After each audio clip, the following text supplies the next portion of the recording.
Welcome everybody to the 44th episode of JewishRing.com podcast video show. I'm very excited because this episode publishes the week of Rosh Hashanah, and we're going to be talking in this one about the drinking during the 10 days of repentance. So the 10 days of repentance, for those out there, I know we got a couple of behind the scenes guests. They get special access to this episode.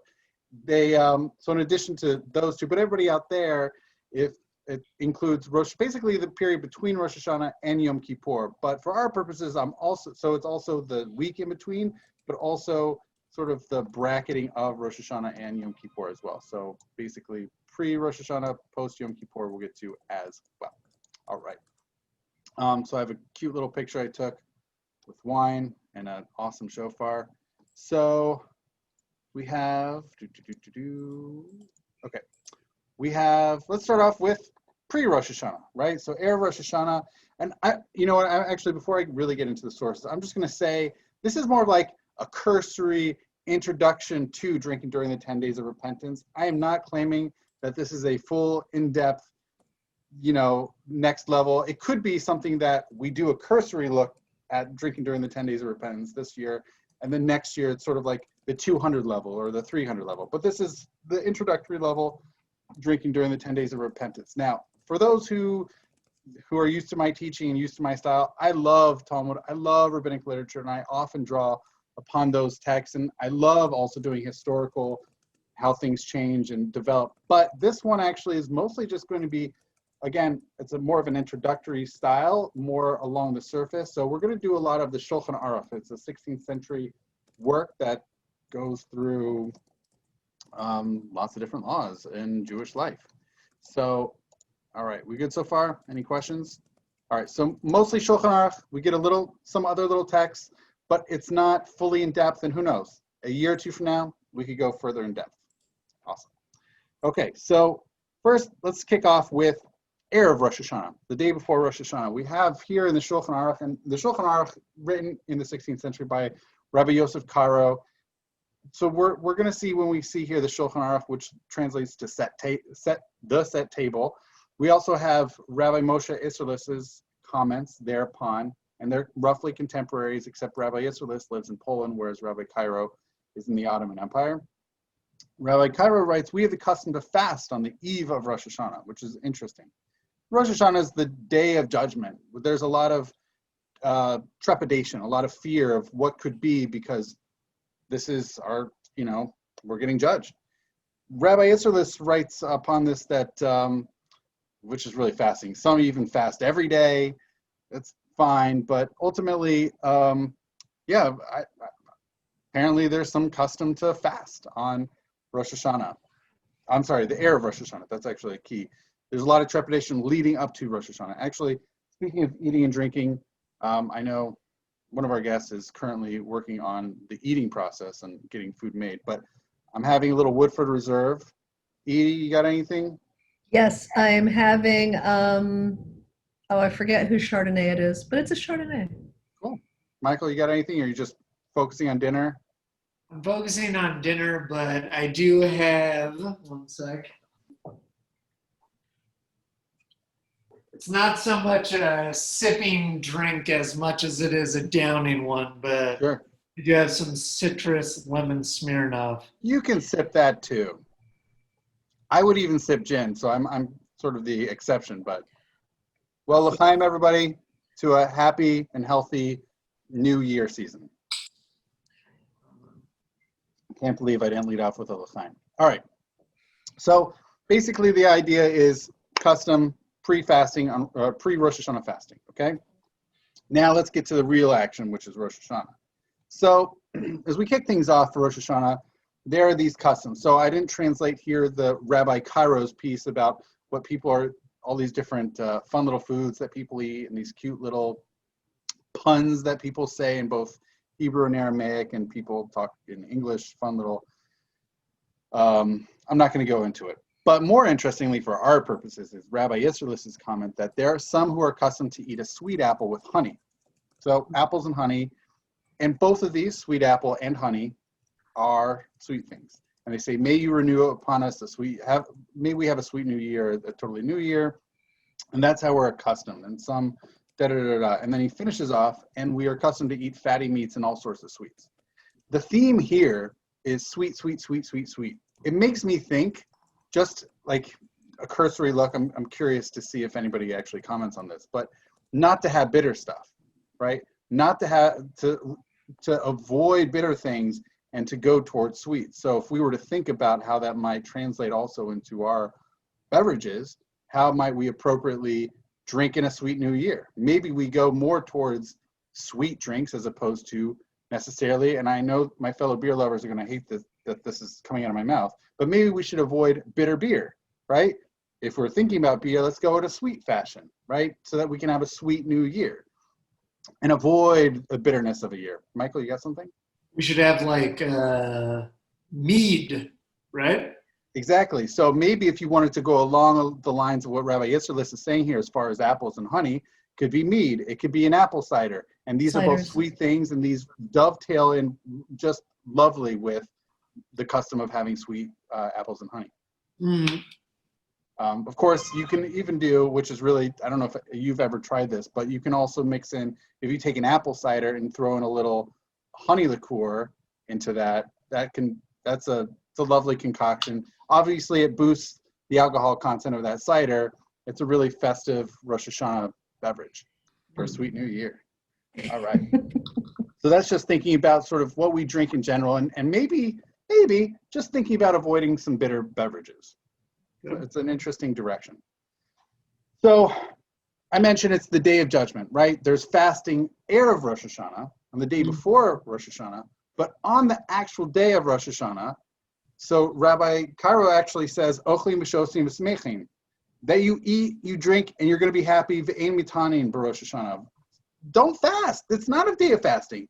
Yes, it's a day of judgment. Yes, we have trepidation leading up to it, but at the same time, we're going to eat, we're going to drink, we're going to be happy. And but he does qualify this because he says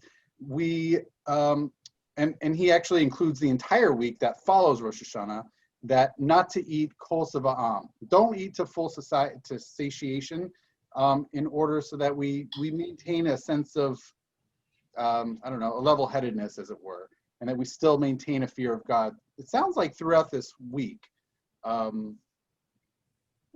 Wait, I have a question. All right, I messed up the translations. B'Shabbat Shuva, so it's the Shabbat of. So both on Rosh Hashanah and Shabbat Shuva. It's not talking about the week in between, but basically, you can drink, you can be happy. It may still be the Day of Judgment, and it reminds me, I didn't throw this midrash in here, but some of the rabbis talk about how most cultures would say, it's the Day of Judgment, let's, cloak in black and get scared, but instead, what do the Jews do? We don't do that. We celebrate. We're going to rejoice. We're going to be happy. Okay, you had something? I was going to say, and blow a horn so that God hears us. Yes, and blast that one. And I had a question. Didn't he say before that we isn't it a bit contradictory or a bit paradoxical to say drink, be merry, be satiated, but also keep a little bit of like room, like don't fill up all the way for trepidation? So is he trying to instill two contradictory? I think he wants some sort of balance, actually. I think, okay. I don't see it as a contradiction, but saying, be happy, drink, eat, do what you've got to do. It still retains some holiday aspects to it, and we should still celebrate, but at the same time, it's not all the way that you might expect on a normal holiday. It is not fully a normal holiday. It is not like a Passover, a Shavuot, a Sukkot. Those are filled with joy. This it's tempered a little bit because it remains the Day of Judgment. So don't go all the way, but just like retain a sense of happiness and joy on Rosh Hashanah. Right. Okay. Yeah. Thank you. So so here we have, it's called the Mishnah Berurah, which translates to clarified teaching. It's written by Rabbi Yisrael Meir Kagan in the last less than a century ago. It was published. He offers an explanation here as like what's the deal with the drinking and the eating and being happy. He says, that even though it is the Day of Judgment, nevertheless, there's still some sort of commandment aspect of the Samachta b'chagecha. It's from the book of Deuteronomy. It's, even though there the context I believe is about Sukkot, nevertheless, there's a notion of rejoicing on holidays, and there's also the connection of a holiday is because there is in Psalms this line of blasting a shofar at a certain time, and it uses the language of Chag, of festival. So that's what he's trying to connect, and also in the book of Nehemiah, that we should eat fatty foods, drink sweet things, because the day is holy to our Lord. Da, da, da, da. So there's a notion of eating good stuff and drinking good drinks on Rosh Hashanah. So, which is really fascinating of this comment in the Mishnah Berurah of connecting Rosh Hashanah to still retaining some holiday aspects, even though it's not properly a festival. Okay, so it's a fascinating explanation. Okay, here's a quick little one, which is on the second night Kiddush, we in order to say Shechianu, it's just a quick little thing. I'm not going to go into the whole Shechianu stuff. I really just am putting this here. Kiddush of the second night has a little bit of a different flavor to it than the first night, but aside from that, that's really it. So before we move away from Rosh Hashanah, just to close off Rosh Hashanah, as it were. So pre-Rosh Hashanah, there's a custom of fasting and sort of trepidation and preparation for the Day of Judgment. But on the Day of Judgment itself, on Rosh Hashanah, there is eating, there is drinking, there is being happy. There's a connection, sort of textually. It's still a festive day, even if it's tempered by the judgment aspect. And then also a notion of eating and drinking sweet things. And it's possible to argue you want to avoid bitter stuff, and it could be very appropriate to have apple and honey fermented beverages. Okay, so as we move away from Rosh Hashanah, we get to the very next day. We have Rabbi Yisraelis points out that we fast on the day following Rosh Hashanah, and it's a public fast. So this is the Tzom Gedalia. Interestingly, we have some exceptions. Those who are nursing and those who are pregnant, there's some leniencies that normally on these other fast days, there's a huge amount of leniency. On Rosh Hashanah and Tisha B'Av, there's less wiggle room for I'm just going to say nursing women and pregnant women, even though I know that, you can be gender ambiguous and being pregnant. Continuing on in this sort of category, but this is actually really deeply important not so much for Tzom Gedalia, although to some degree it is. This really will give us more insight into Yom Kippur to come. So this is actually an interesting text, which is, if they are weak, if the pregnant or nursing women are weak, it would seem that they should not be stringent. In any case, even someone who needs to eat, even if we are feeding someone who does need to eat, they should not be feasting on meat, nor be drinking wine. There are plenty of things to eat and drink. Wine and meat should not be those included. So even though we're going to be seeing, giving people to drink, we're not talking about wine. And I suspect that would also probably, I'm going to go out on a limb here, I would also suspect that includes beer, whiskey, and otherwise.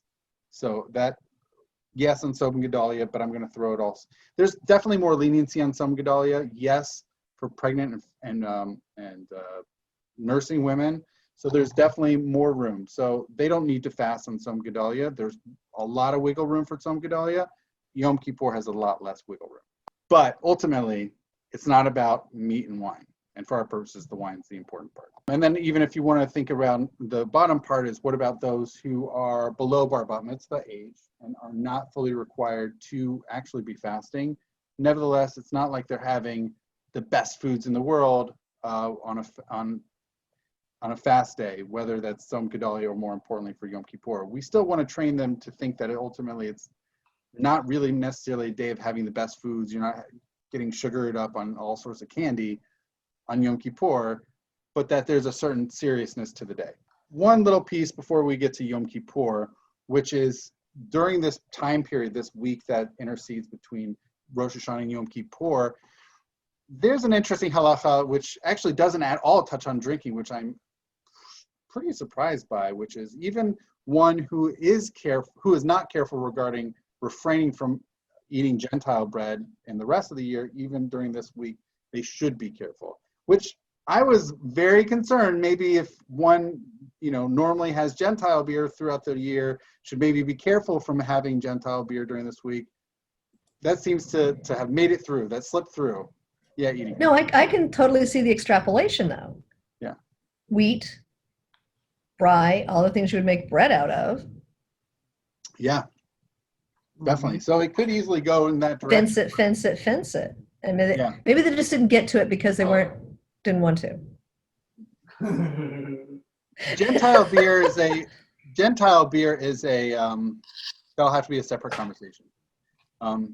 It's a really fascinating one, actually, and as I'm speaking, it could really actually be 3 separate conversations, because there is a sugya, there's a discussion, there's a pericope in the Babylonian Talmud about Gentile beer, and then we could also talk about the various medieval approaches to it and all the development that happens later, because the rabbis are really uncomfortable with placing any sort of ban on Gentile beer. They're like, what do you mean? Like, we should be able to drink it. So that's a whole other Well, separate. is that because they just wanted to drink it, or because they didn't want to make angry, Right. Good question. dominant I'm just gonna culture? give like little, just really, just a 30,000 foot in the air. So in the Talmud, it comes up, and it just literally out of nowhere, the Talmud inquires, hey, where's this prohibition come from that we don't drink Gentile beer? And the rabbis are scratching their heads like, what do you mean? And so one rabbi says, oh, it's because of Gentiles leave their beer fermenting with lids open, and so animals could crawl in. But then the rabbis are like, we do our beer the exact same way. That can't be. But then another rabbi says, no, you know what? It's because of their daughters. So if they're brewing beer, we're hanging out, and we are with them, maybe we'll come to marry their daughters. So we see two very different models of how to handle this. So then we see in the Talmud, one rabbi, he goes to the brewery, or I don't know that they were formal breweries. He probably just went to the house of this person, this Gentile who's brewing beer. He went to the house, he bought it, and then he went all the way to his own home and then drank the beer. And then there was Rav Papa, who was the beer baron of the Bavli, who literally bought the beer and went to the doorway, so he was not technically standing inside the Gentile's house, and drank it right out at the door. So the idea, so clearly Rav Papa didn't care. It was kind of like he got out of the formalistic sort of prohibition of that. So they were kind of concerned about the daughters, and that ultimately is, and I'm not going to go into all the medieval development and ultimately how we get to the Shulchan Aruch and how it rules regarding Gentile beer, but that's just the introduction to that conversation. Okay, now we get to Yom Kippur. So Erev Yom Kippur. So this is really fascinating. We have, it's a mitzvah le'achol be'erev Yom HaKippurim l'harbot b'seuda. It's a mitzvah. It is a mitzvah. It's like literally the inverse of Rosh Hashanah. Rosh Hashanah, on the day of Rosh Hashanah, we're eating, we're drinking, we're being happy, and the day before, we're fasting. Here's the opposite. It's a mitzvah to eat on the day before Yom Kippur, and then it's a mitzvah to fast on Yom Kippur, which is a fascinating inversion. Now, it doesn't say to drink, but I think it's implied that there's this drinking involved. Okay, and then as far as stopping, so we eat and stop before Ben Hashmashos, so that we eat basically before dusk, right? Before the sun, before sunset. It's a little bit murky, it's a little bit gray, but basically it's starting to get dark. And so you should really stop eating before it's like really, really the time to, like before actual sunset, like give yourself a little cushion between actual sunset just to add on a little bit.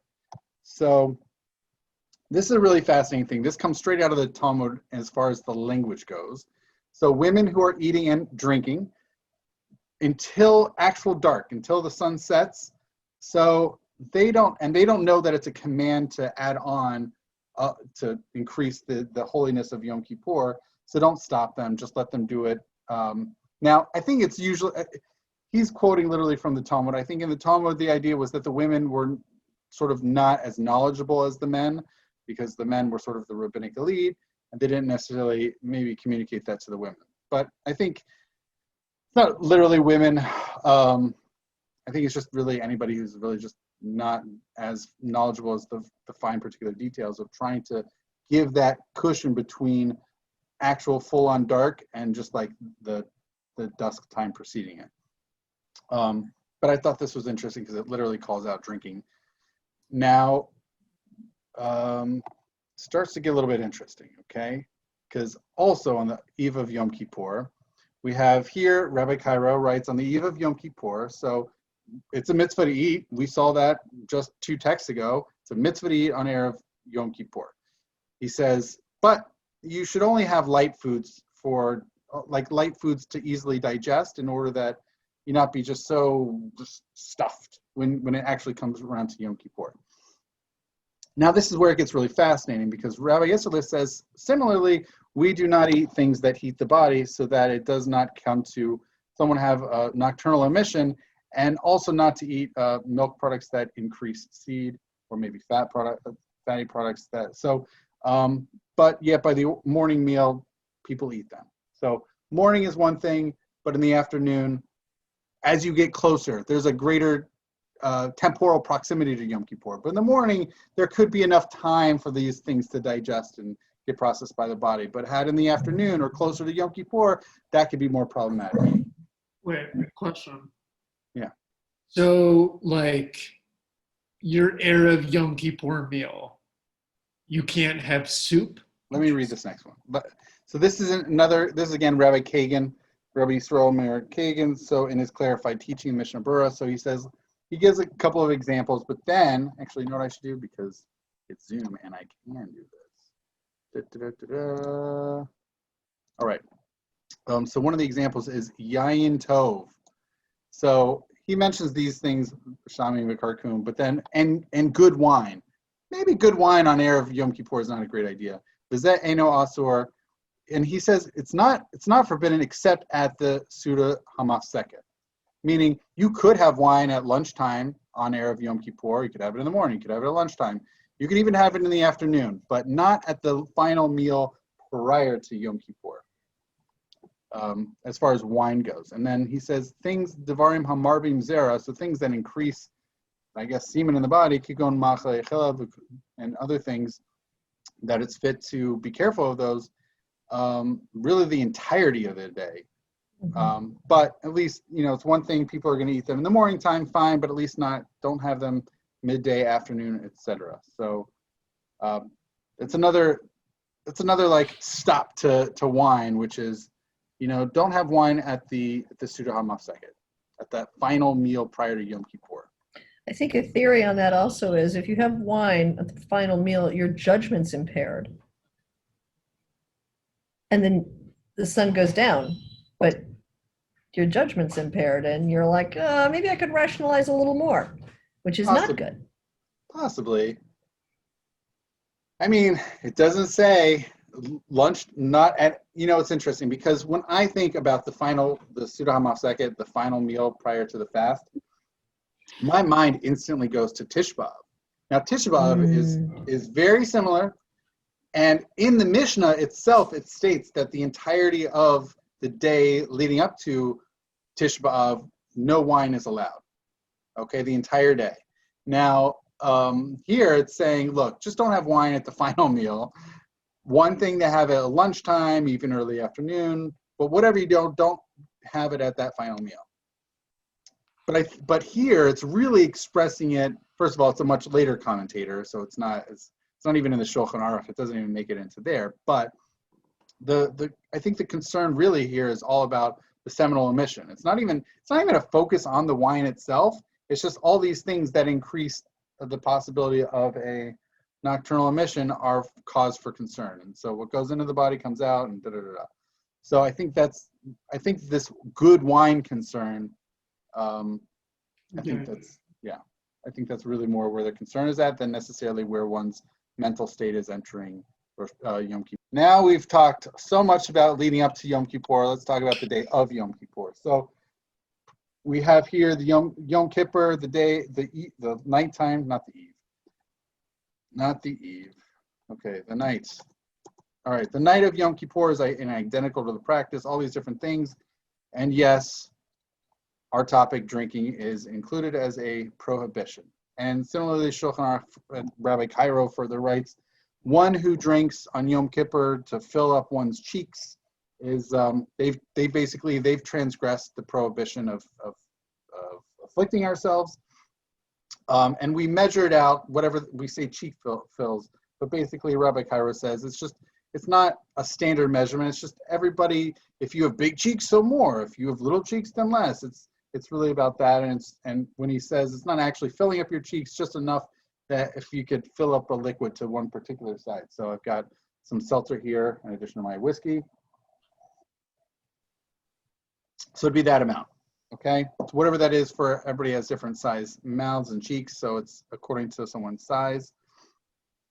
Okay, and also that all liquids and all beverages, I'm sorry, and this is actually of interest, and that that all beverages, v'chol hamashkim mitzarfim l'chishior, so they all combine for whatever measurement it is. So if you're saying maybe you have water and then you have orange juice, and for whatever reason you have coffee, then you have transgressed Yom Kippur. And then this is kind of interesting. What happens if you drink beverages that are not fit for typical human consumption, right? You have some weird stuff. So you technically are exempt unless it's some sort of maybe borderline case. But basically, if you're drinking things that no one in their right mind should be drinking, then technically you haven't fully transgressed. Like Technically, what? Like Four Loko, or what? No, Four Locos. First of all, it's created in the great state of Ohio, and second of all, that's fitting for. But But no, like but out of a cattle trough or something. Yeah, something. Because awful. technically, it's not food. It's not beverage. Right. The fact it went in your body doesn't count, I guess. Right. Basically, they say if it's a beverage that we would normally consume, that's a problem. But if it's not, then that's not really, that doesn't fall into the category of something that would transgress the prohibition of, yeah. And the Four Loko point was a slight joke, but still, though, it's not entirely. You know, I admit I've actually never consumed Four Loko, but you know what? I'm still young. I can rectify that. You still have time. You still have time, exactly. All right. So now we're just a little bit more into this drinking on Yom Kippur stuff. So what if you drank a little bit and then some time passed by and you drank again? So it wasn't just like one sitting. You I don't know, you went over to a water fountain or whatever. You maybe took a sip out of a water bottle and then a little bit later whatever. So it talks about if there's a certain amount of time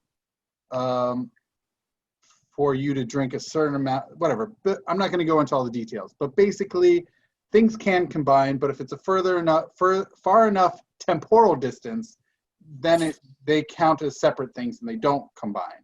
But if they're drunk in a close enough time sort of distance from each other, then they do combine.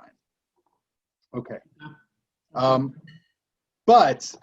So we're not going to go into those details, but I do want to point out this, which is that it is, so it's here in the, this is actually way more relevant, which is in Rabbi Yisraelis's comment here, he says, it is permissible to touch foods and beverages on Yom Kippur in order to give to kids.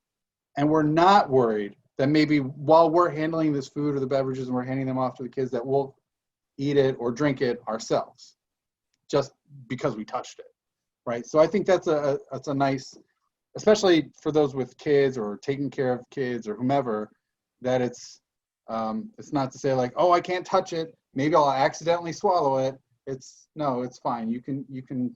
That's not one of our concerns. People know that it is Yom Kippur, and we're just feeding the kids. Okay. When it comes to pregnant woman, she wants to eat. We remind her it's Yom Kippur. Hopefully she can calm down. It's, by the way, and Edie, I'm sure you're going to get I get a kick out of this. I'm not even. Well, I'm just laughing. If not, let her eat. Because don't mess with a pregnant lady. Right. It's just so funny. She says, no, really, I need something now. Right. I mean, A, it's like highly androcentric, but B, it's also like, we're kind of afraid of her. Like, does she know what's going on? Like, And wisely, just saying. okay, good caveat. And then when, moving on, when feeding a pregnant woman or a sick person, we feed them just a Oh, little we're bit. back to the egg. Yeah, eggs. We feed them just a little bit at a time. So feeding her, beverages just a little bit, just so that it doesn't combine to this problematic minimum level of prohibition. And so it's done in only certain amounts and only certain times. It has to be temporally distanced one from the next in a certain amount. Okay, which is fascinating. And then, yeah. Well, it's interesting because I'm thinking about the blessing, like if you've eaten enough at Sukkot to have to say the blessing, and it's like the size of an olive versus the size of an egg, and it's like, it's related again. I mean, these are fairly typical rabbinic measurements. And so, but I mean, they're written in a far distance apart from Shulchan Aruch to the, okay, cool. Yeah, you got it. I mean, it's all An echo. The rabbis have certain measurements in mind, and these are quantitative measurements that they're fairly. Did I just do this one and I have to repeat it? Nope, next one. Okay, and we give them to drink less from that, and then we wait, all this stuff. And then we calculate these measurements are insufficient, then we can actually give them to drink as necessary. Now, all of this, by the way, leave up to your local authority, whatever that is, or doctors and consult. I mean, the Shulchan Aruch talks about like trying to decide between the rabbis and the doctors, and but I'm not going to go into those details. That is definitely an advanced conversation that really could be, not really could be, it is an entirely separate conversation of eating and drinking on Yom Kippur. Okay, now we've talked a lot about nursing and pregnant women. What happens in between these two things, right? So on Yom Kippur, I don't have a translation, I'm sorry, but on Yom Kippur and the 4 fasts, one does not, so this is talking about a Brit Milah, okay?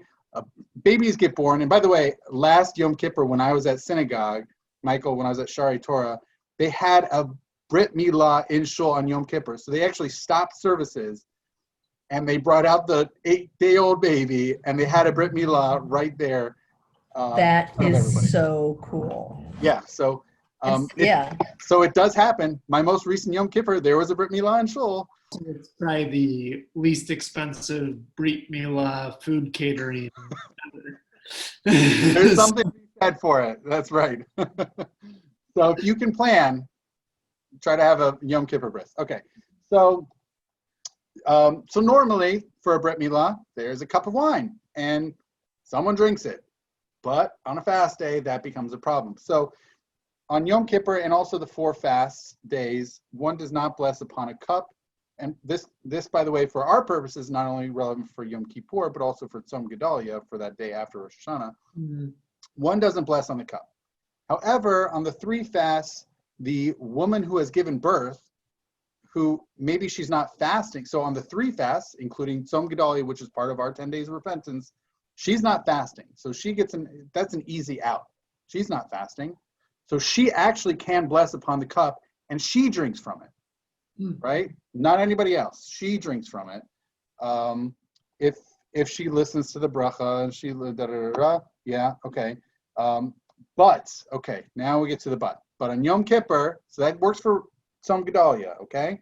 But when it comes to Yom Kippur, as well as Tish B'Av, that she's not able to. So the Brit Milah baby's mother, she's not able to drink. She does not bless upon the cup. And then, okay, now, Rabbi Yisraelis chimes in, he says, but there are some who say that we do actually bless upon a cup on every single fast day, and we give the blessing to little kids so they can say it. And that's similarly how we're accustomed. And then on Yom Kippur, we're actually accustomed to give it to the Brit baby, right? The Brit Milah baby, the Tein Latino Hanimol.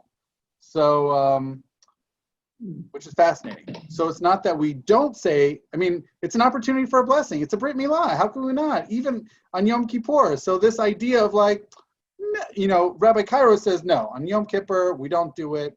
And then Rabbi Yisraelis says, how could you have a Brit Milah without blessing over some wine? Like, let's do it, but we'll just give it to the baby. It's his day, right? We'll say the Borei Pri Hagafen. He'll have a little bit of that wine, and great. And actually, by the way, I'm just do really quick, Michael. And then he continues. He says, "V'yesh omrim." Some say, even without it being a fast day, that's how we can get out of it. So even if it's a non-fast day, we should always have wine at a Brit Milah, and you should always at least give to the little baby there. But then he says, but that's not our custom. We just the Sunday drinks from it when it's not a fast day. But so yeah, there's an interesting thing for Yom Kippur, and it also works for Tish B'Av, which is that we still have the cup of wine, we still do that blessing. It's just the little baby drinks from it. Yeah, Michael. This might be a novice question, but how much of the kos yain or whatever do you have to drink after making the bracha? Because it can't go to waste. But how much is the proper amount to drink, and then what's considered like what would be an excess? And I don't know if it would be considered like a desecration of God's name. Like if you took a little bit and you gave it to the baby, like how much is there a certain amount? This is definitely a 200 or 300 level conversation. I'm definitely happy to have it. I will say this. I think there's two different answers I'm going to give you. Definitely around Kiddush, right? And I know I haven't done any episodes here on Kiddush yet, which is really, it's a missed opportunity. It's definitely a huge lacuna because Kiddush is a weekly part of life. And also, more importantly than Kiddush is also the 4 cups of wine at the Seder. These two, it's really important to have a certain minimum quantity of consumption of wine.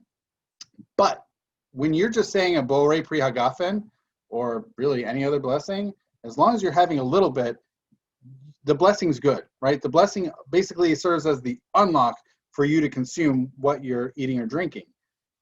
As far as the after blessing, that you need to hit a minimum quantity consumed to attain the level to unlock the necessity for saying the concluding blessing.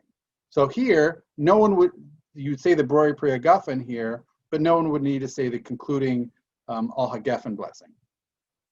So from here, it doesn't seem to be that there's any minimum quantity necessary to be consumed. And it's not considered to be wasteful. It's done in the service of a mitzvah, I guess. Okay, interesting. Okay, I was just wondering about that. We hit Yom Kippur, and Yom Kippur is passing us by. We do Havdalah on a cup. Mavdilin al hakos. We do Havdalah on a cup. We don't do spices. Okay. Now, this is really fascinating. I actually didn't know this, and thank God for me cobbling together these sources, because this was unknown to me, and I think this is a really fantastic way for us to end this session, which is, it's not in Rabbi Cairo's writing on the Shulchan Aruch, but it's in Rabbi Isserlis's comments upon the departure of Yom Kippur, which it says, we eat and we're happy. It doesn't say drink, but I threw that in the English. I'm sorry. We drink, whatever. It's there. Here, you know what? I would agree that it's implied. It is implied. I mean, contracting would throw things at you for this, but because it just says eating. But how can you eat without liquid? No. It says being happy. How can you be happy without liquid? How can you eat and be happy without? Yeah, no argument.